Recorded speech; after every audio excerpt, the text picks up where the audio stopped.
Hola amigos, bienvenidos a este su canal Biomédica para Todos. El día de hoy tenemos un tema muy interesante que es ¿qué es un arco en C y cómo funciona?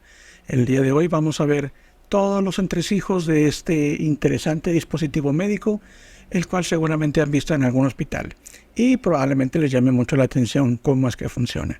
Y ya saben, comenzamos.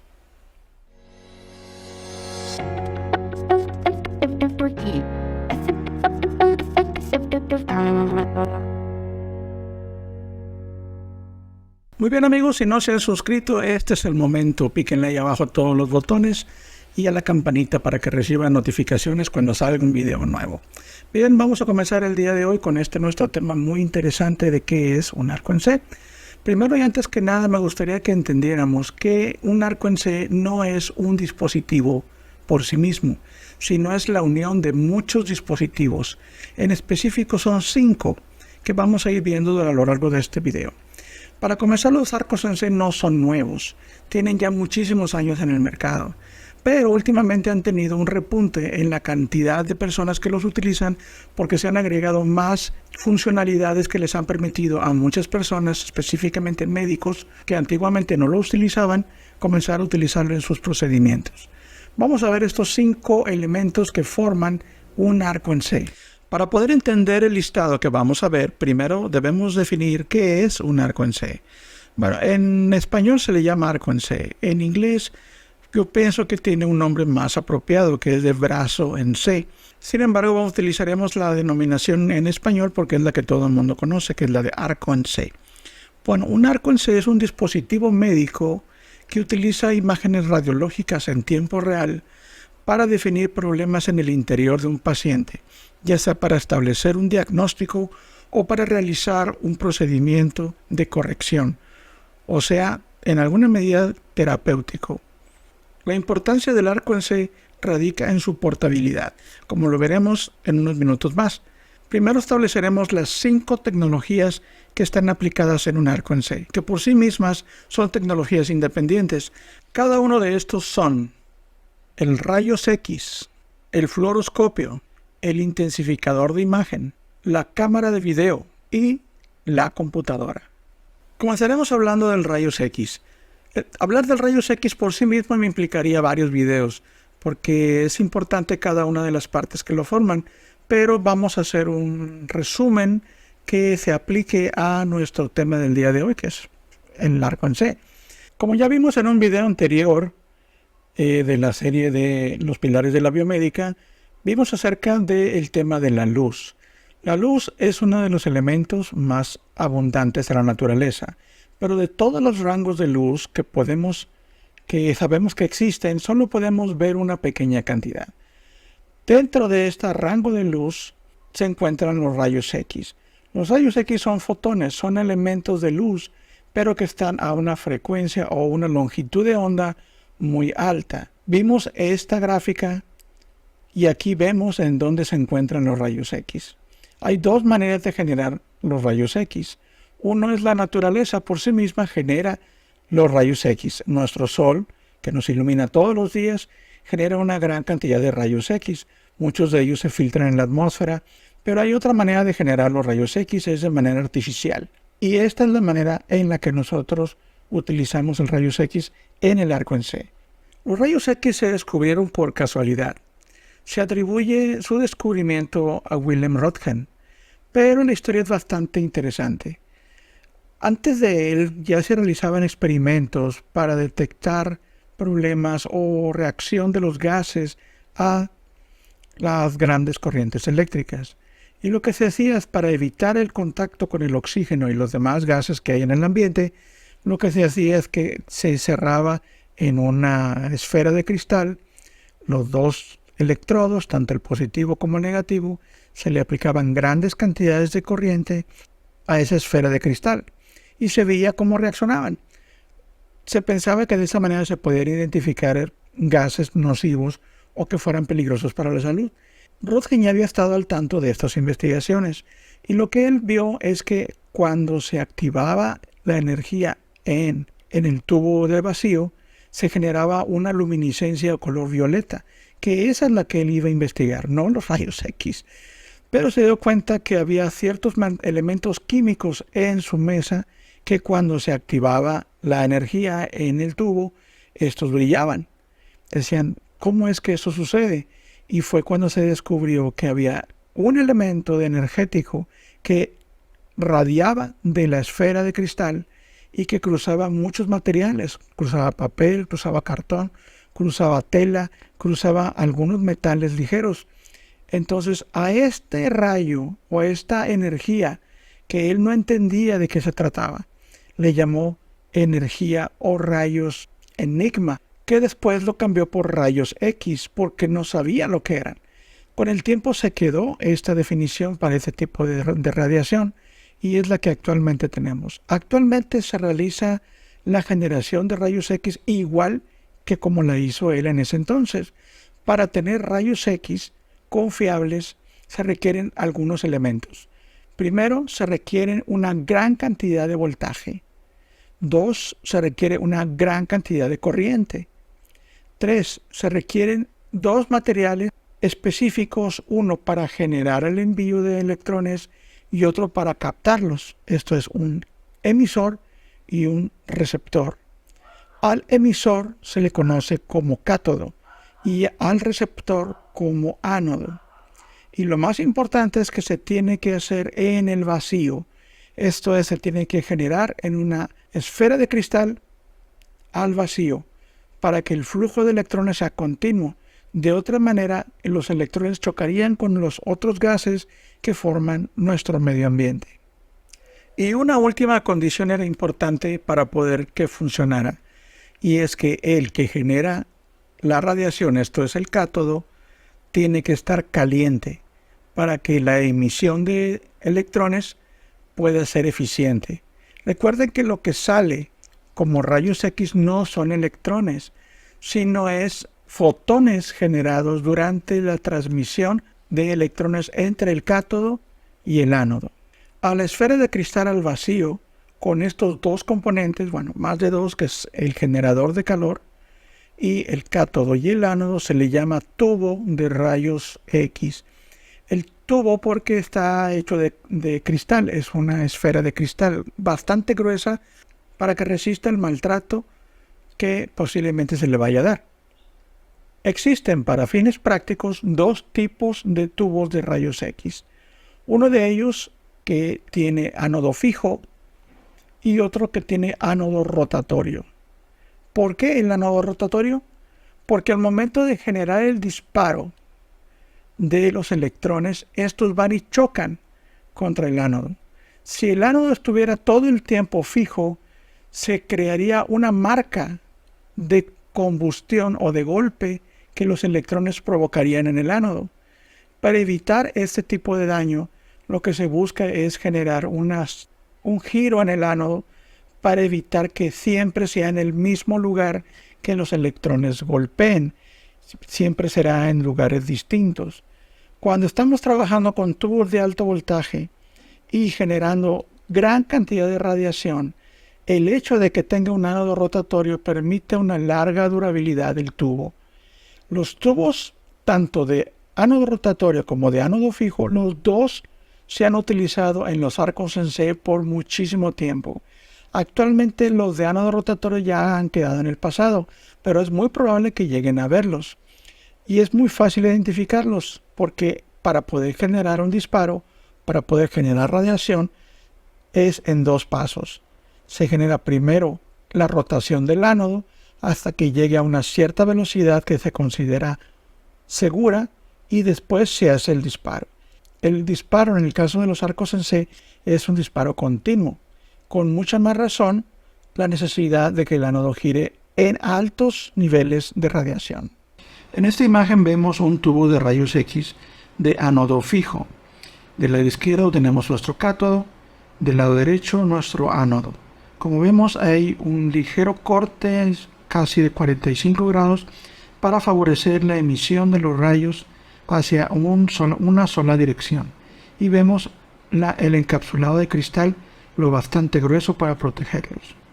Y aquí vemos la representación gráfica del tubo de ánodo fijo. Si vemos la ampolla de cristal, A la izquierda es el ánodo, a la derecha es el cátodo y la resistencia, llamada filamento, para generar la calefacción y poder permitir que la salida de los electrones sea más eficiente. Y tenemos aquí representada también una ventana en la cual los haces de luz de rayos X se exponen a la intemperie. Aquí vemos el otro tipo de tubo, que es el de ánodo rotatorio. En este caso a la izquierda está el cátodo, que tiene tres cables, el de la corriente y el del calefactor. Y a la derecha vemos un disco. Ese disco es el ánodo. Está pegada a un motor que vemos que es de color negro, en una sección larga, que ese motor es el que hace que gire el ánodo para permitir la radiación. Y aquí tenemos la representación gráfica.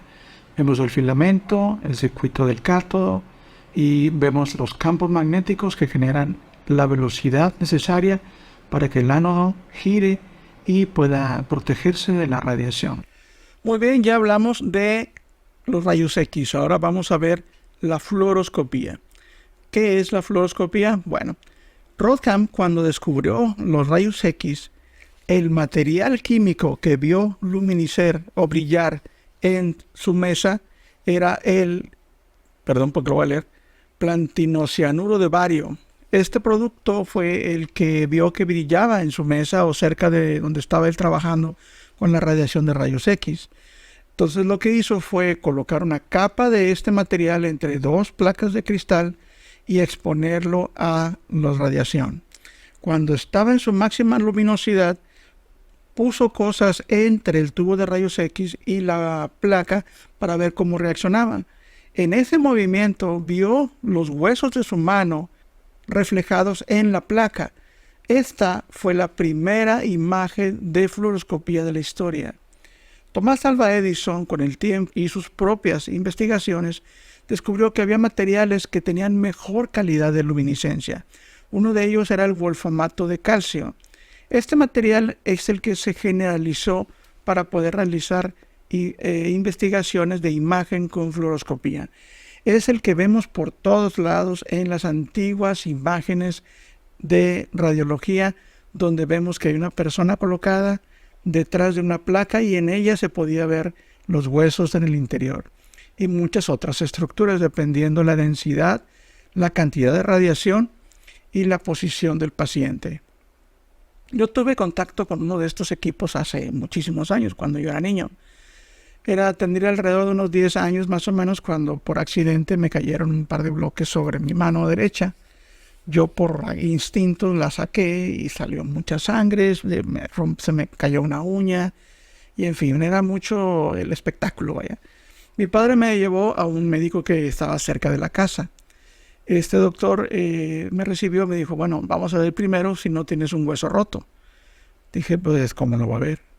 Y me pasó a un cuarto contiguo. El cuarto era totalmente oscuro y había una pequeña ventana abierta y abrió una pequeña ventana y ahí vi el equipo. Era similar a un refrigerador o un closet grande con un diseño más o menos art déco y con la pantalla en la parte frontal. Me dijo, a ver, ven, ponte aquí. Cerró la ventana, corrió las cortinas, se quedó el cuarto completamente oscuro, lo prendió y brilló aquello con un tono verdoso, azuloso muy intenso. Y me dijo, pon tu mano aquí. Puse mi mano y pude ver mis huesos de la mano reflejados en la pantalla y no estaba nada roto. Por lo que nada más fue una curación y listo. Pero salí de ahí como con la idea de que qué fue lo que vi. Porque cómo pude ver mis huesos de mi mano en el aparato. Y desde entonces siempre tuve esa duda hasta que estudié hasta que comencé a trabajar en esto de biomédica y pude ver que es un fluoroscopio. Ese fluoroscopio se utilizaba bastante antiguamente. Después, hace como unos 10 años de esta fecha, en la ciudad de Nuevo Laredo, unos médicos, hermanos todos, 3 doctores, me dijeron que tenían un equipo de su papá que querían ver si funcionaban. Y dije, bueno, sí, déjame revisarlo. Cuando fui y vi que era uno de estos, igualito, era el mismo equipo. Dije, caray, este equipo lo conozco, es un fluoroscopio. Y me dijo, pues revísalo porque pues realmente es una cosa de museo, más que para utilizarlo. Bueno, déjame revisarlo, sí lo pude hacer funcionar, funcionaba muy bien. Pero tanto los médicos de la época en que se fabricó como los muchos que se distribuyeron a nivel mundial, en esa época no había una conciencia acerca de lo peligroso que era la radiación de rayos X en el ser humano, el que provocaba cáncer y que creaba muchísimas otras enfermedades. De hecho, muchos médicos se quejaron de quemaduras en las manos al momento de manipular los fluoroscopios, porque la radiación, para poder tener una imagen de calidad, número uno, se tenía que estar en un cuarto totalmente oscuro. Y dos, tenías que meter una radiación importante al tubo de rayos X para generar una cantidad de imagen, una calidad de imagen que pudiera ser observable. La fluoroscopía, desde ese entonces hasta casi mediados del siglo XX, fue tal cual. Una placa con este material, un tubo de rayos X con una alta intensidad y en un cuarto totalmente oscuro para que pudiera ser visible. La fluoroscopía de consultorio se desechó completamente por peligrosa, pero se siguió utilizando en unidades bajo cierto control, y la mejor manera de hacerlo era en lugares donde ya se realizaban exposiciones de rayos X. A las entonces unidades de rayos X se les agregaron módulos de fluoroscopía. Fue necesario hacer algunas modificaciones, pero se podían utilizar. El área más controlada que se conocía eran las unidades que ya existían de toma de rayos X. Aún así, la exposición era muy elevada y la cantidad de radiación que los operarios recibían era mucha para poder obtener imágenes que fueran fiables.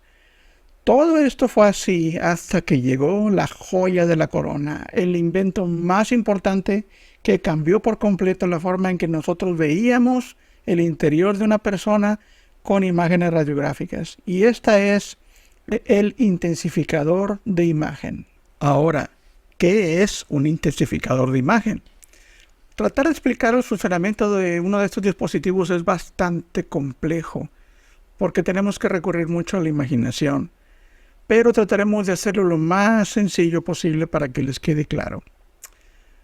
Un intensificador de imagen es un dispositivo muy similar a los tubos de rayos catódicos que se utilizaron para poder ver las imágenes de la televisión en los equipos antiguos.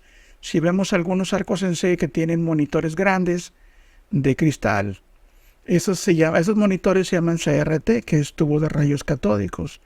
Un tubo de rayos catódicos funciona de la siguiente manera.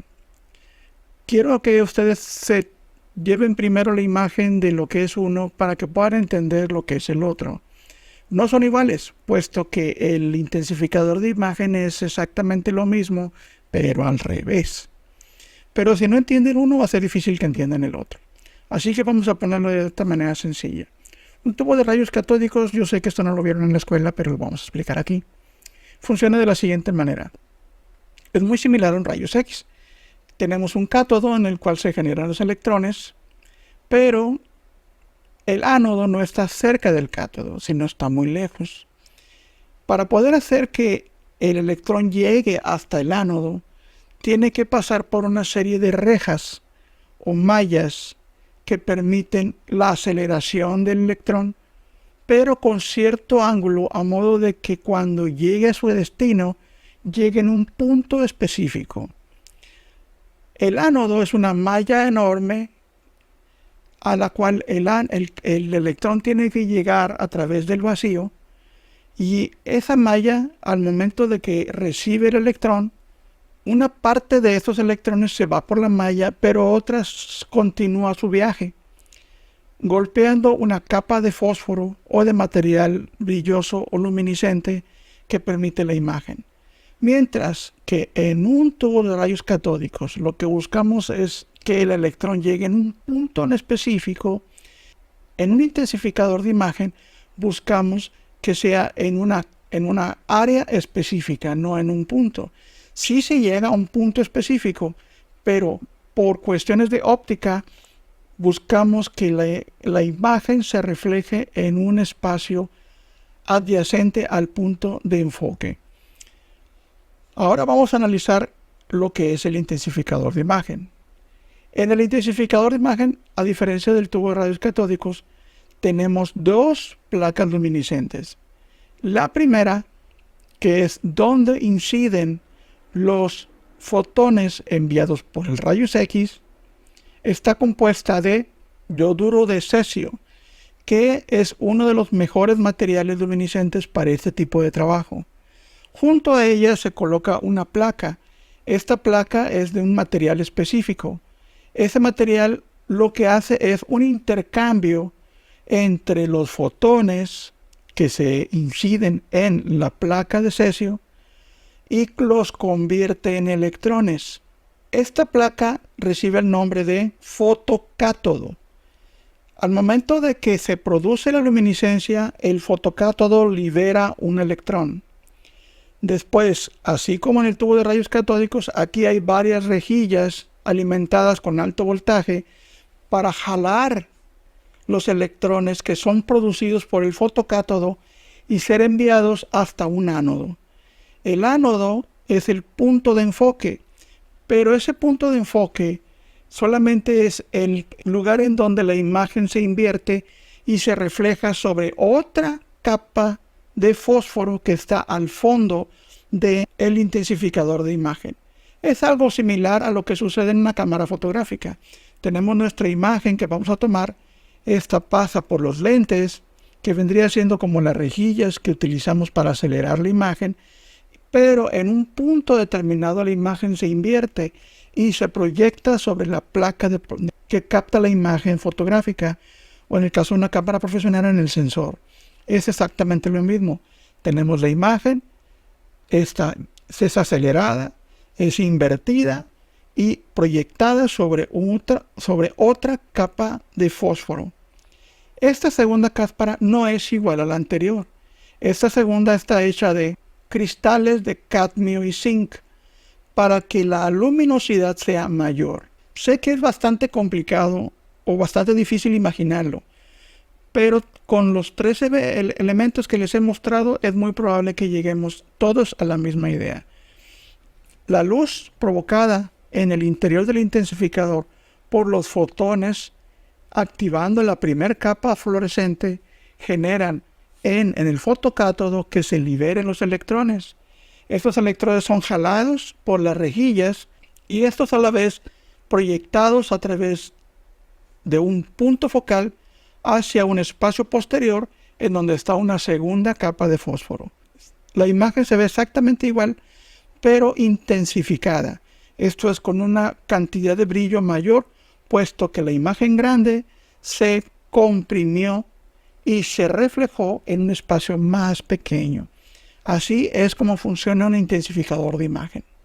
Los primeros intensificadores de imagen requerían una larga distancia para obtener una mayor calidad de imagen. Y por eso es que los primeros intensificadores son muy grandes. Estos se adaptaban a los fluoroscopios que ya existían en las unidades de rayos X y de esa manera se obtenía la imagen. Ahora, ¿de qué nos sirve tener un intensificador de imagen? Solamente nos sirve para obtener una imagen de referencia que será utilizada para nuestro siguiente desarrollo tecnológico, que es la cámara de video. Sin una cámara de video, el tener un intensificador de imagen no sirve para nada. De hecho, un dispositivo fue diseñado para trabajar en conjunto con el otro. Y esto es porque, si recuerdan en el video, dijimos que para poder ver una imagen fluoroscópica era necesario estar en completa oscuridad. Bueno, al momento de utilizar un intensificador y una cámara de video, pueden utilizarse en cualquier parte, en cualquier ambiente, inclusive a plena luz del sol. Las cámaras de video han cambiado mucho desde los inicios de las unidades de fluoroscopía. Antiguamente eran unas cajas enormes que se adaptaban a los intensificadores, pero hoy día tanto los intensificadores como las cámaras han reducido su tamaño hasta ser muy portátiles. Algunas cámaras inclusive caben en la palma de la mano. Estas cámaras, desde un inicio hasta el final, la idea principal era obtener las imágenes en tiempo real que nos ofrecía el fluoroscopio, pero poder manipularlas para poder llevarlas hasta zonas en las cuales no tuviera uno exposición a los rayos X. En un principio, para poder ver una imagen fluoroscópica, tenía uno que estar en el lugar, pero con el intensificador y la cámara, el monitor donde procesaba la imagen de video podía estar en un cuarto aparte sin necesidad de estar frente al paciente, y eso permitió muchísimos estudios de larga duración y más complejos. Muy bien, ¿qué llevamos hasta aquí? Vamos a hacer una recapitulación. Tenemos nuestros rayos X, tenemos nuestro intensificador de imagen, tenemos nuestra cámara de video y nuestro monitor para verlo. ¿Ya tenemos un arco en C? No, aún no. ¿Por qué? Porque aun cuando todos estos desarrollos tecnológicos son importantes, estos seguían estando confinados a un espacio físico. Esto es que no podían salir del área de rayos X. ¿Por qué? Por el temor que se tenía a la radiación. Y porque la única manera de poder tener control sobre esta radiación era un espacio físico. Esto es que todos estos elementos estaban encadenados, sujetos y confinados a un espacio limitado. El arco en C vino a romper ese límite, permitiendo que en un solo aparato, en uno solo, estuvieran todos esos componentes para poderse transportar y llevar hasta donde fuera necesario. Uno puede decir, bueno, ¿en dónde se necesita? El lugar más importante donde se necesitan los rayos X en tiempo real es en el quirófano. Muchísimos procedimientos solo podían hacerse con la presencia de imágenes radiográficas en tiempo real. De ahí la importancia del arco en C.